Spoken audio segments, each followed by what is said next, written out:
landlord who owns nearly 1,000 properties in Kent says he'd rather have Eastern European migrants as tenants than people on benefits. Fergus Wilson has issued eviction notices to every one of his 200 tenants who receive housing benefit.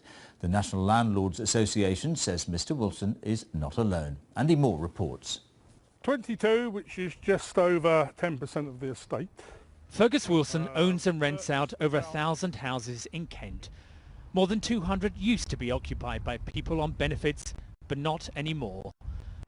Those tenants have or are being evicted, and in many cases they're being replaced by Eastern Europeans with jobs. With our tenants who are working, in the last 2 years there's not been one who's defaulted.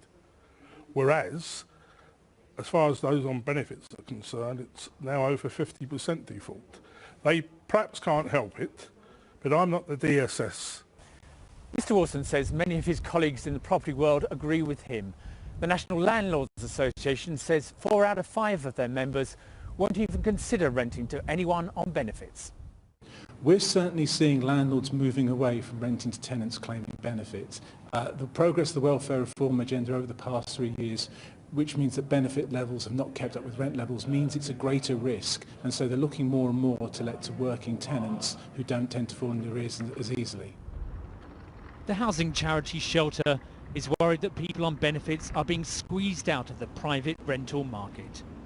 This is extremely worrying news for families all across the country. If more landlords follow this type of behaviour, we could see black spots across the country where ordinary families just can't get somewhere to live if they fall ill or lose their job. Mr Wilson says he feels sorry for those he's had to evict. The fundamental problem, he believes, is that there are too many people and not enough houses. Andy Moore, BBC News, Ashford.